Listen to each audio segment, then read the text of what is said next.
Retour du foot de club en approche, occasion parfaite de tenter un prono sur Unibet, 100 € remboursés sur votre premier pari grâce au lien en description, conditions pour jouer en bas de l'écran. Propre, le nouveau trophée de la Ligue 1. L'équipe, j'espère que vous allez bien aujourd'hui. Nouveau 5, au programme du jour, la sortie forte de Messi sur son avenir après la large victoire de l'Argentine dans le cadre des éliminatoires à la Coupe du Monde 2026, les premiers mots de Thomas Tuchel en tant que sélectionneur de l'Angleterre, les derniers éléments autour de l'affaire Mbappé, un résumé de l'entretien de Varane dans les colonnes de l'équipe, avant de conclure par une information sur la Super League. Elle est de retour. Bref, plus de détails dans la suite de cette vidéo, les amis, vous savez ce que je vais dire. Avant d'entrer dans le vif du sujet, je compte sur vous pour m'éclater le compteur de j'aime. Référencement oblige, merci à tous ceux qui le feront. J'invite toujours ceux qui ne l'ont pas encore fait à télécharger gratuitement l'application SofaScore pour ne rien manquer de la reprise du foot de club. Score en direct, classement, statistiques et j'en passe. Le lien est dispo en description.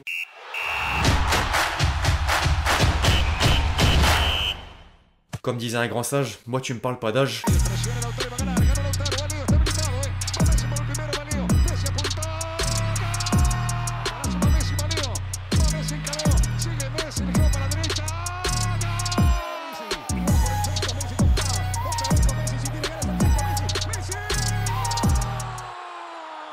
Messi met encore tout le monde d'accord à 37 ans. Mercredi, l'Argentine balayait la Bolivie 6-0 et la Pulga aura claqué un triplé record en plus d'offrir 2 passes décisives. L'octuple Ballon d'Or devient le joueur avec le plus de coups du chapeau dans l'histoire des sélections, 10 au total. L'Albiceleste avait besoin d'une victoire après un faux pas en terre vénézuélienne, d'autant plus que les concurrents ont suivi le rythme, dont la Colombie et le Brésil respectivement tombeurs du Chili et du Pérou sur le même score. Les hommes de Scaloni caragolent en tête du classement des éliminatoires de la zone Amérique du Sud pour la Coupe du Monde 2026. Par contre, Messi faisait un aveu sur la retraite à l'issue du match. La vérité, c'est que j'ai pas fixé de date ni de délai. Je profite simplement de tout ça. Je suis très content d'être ici et de ressentir l'amour des gens parce que je sais que ça pourrait être mes derniers matchs. Il a dit. Il me reste maintenant la fin de saison avec l'Inter Miami, puis commencer l'année en faisant une bonne pré-saison. La fin de carrière est malheureusement de plus en plus proche, mais le corps semble encore répondre aux exigences du haut niveau. L'année dernière, j'en avais pas eu de pré-saison parce que nous avions beaucoup de déplacements. Il faut déjà bien terminer l'année. Je vois étape par étape et je continue à en profiter jour après jour. Ça m'émeut, je vais profiter de ça, être heureux là où je suis. Être avec mes coéquipiers, malgré mon âge, tant que je me sens bien et que je peux continuer à aider l'équipe, nous continuerons à en profiter. Au passage, Messi pourrait bientôt accueillir un autre ancien coéquipier du Barça à l'Inter Miami. Plusieurs médias argentins ont révélé que Neymar est d'accord avec la franchise de MLS sur les termes d'un contrat de 5 ans. En fin de contrat en juin prochain avec Al Hilal, le Brésilien pourrait déjà quitter l'Arabie Saoudite pour reformer la MSN à l'été 2025. Information néanmoins à prendre avec des pincettes.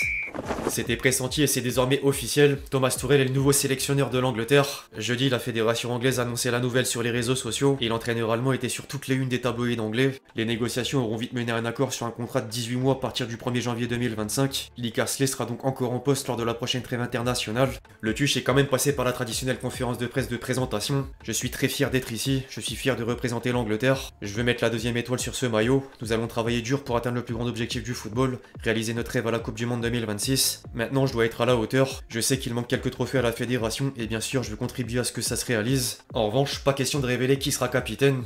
Patience, j'ai parlé à personne, nous avons gardé le processus confidentiel, j'ai parlé ni à Harry ni à Gareth, je fais ça pour garder mon propre point de vue. Il est trop tôt pour répondre à ce genre de questions, et vous savez ce que je pense d'Harry et à quel point je me suis battu pour qu'il rejoigne le Bayern Munich. Nous répondrons à cette question au plus tard en mars. Affaire à suivre.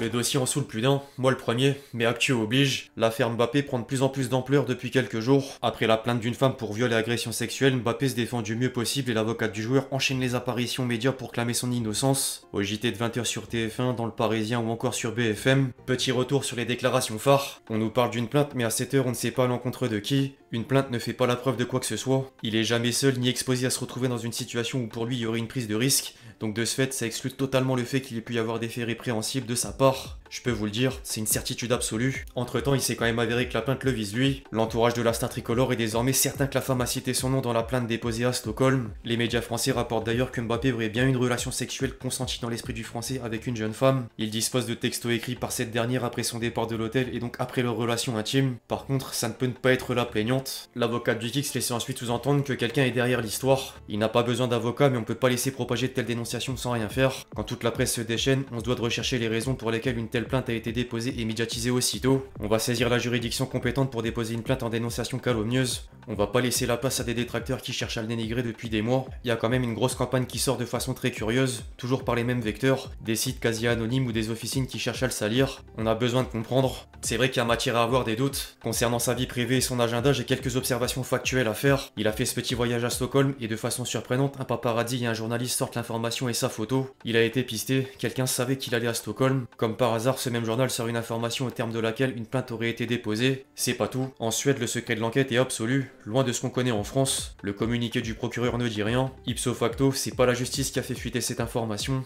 ni la police. Ils ont le secret chevillé au corps. Je suis pas là pour penser. Je constate que cette plainte a été médiatisée en temps réel.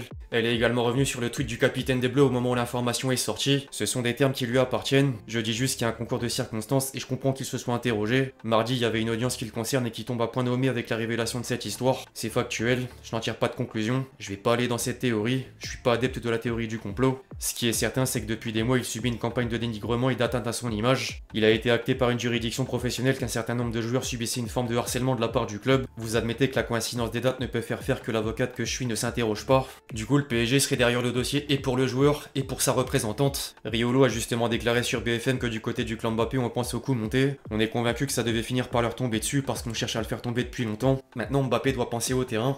Ou essayer du moins. On parle d'un jeune homme de 25 ans, il peut avoir une maturité et un mental hors norme, mais vous vous rendez compte du déchaînement médiatique. Maintenant, faut aller jouer et essayer de se reconcentrer. Il sait ce qu'il a fait et pas fait. Il a son honneur pour lui. Il suit de loin ce déferlement, même s'il en est un peu protégé. C'est forcément impactant. En parlant de jouer et d'essayer de se reconcentrer, le Real Madrid réagit pour l'instant avec calme. Le présentateur de l'émission El Chiringuito a indiqué que Mbappé a transmis de la tranquillité à Florentino Pérez. Le club merengue va tenter d'aborder tranquillement la reprise, même si Ancelotti risque d'avoir quelques questions sur son joueur en conférence de presse. Par contre, il devra malheureusement encore subir la pression médiatique, le processus est toujours long. La journaliste du média suédois derrière la révélation a déjà ajouté quelques détails supplémentaires. Le joueur est allé dans la boîte de nuit 2 soirs de suite. La police a saisi des éléments de preuve, des vêtements de la plaignante. Normalement, dans un cas comme ça, il devrait être placé en détention. Il y a des suspicions et elles sont suffisamment fortes pour déclencher une enquête. En parallèle, Romain Molina nous en a dit un peu plus sur le train de vie du Kicks dans une vidéo. Il serait pas bien mentalement depuis quelques mois, sort beaucoup et a une certaine consommation d'alcool. Après, vous allez me dire, il fait ce qu'il veut. C'est juste.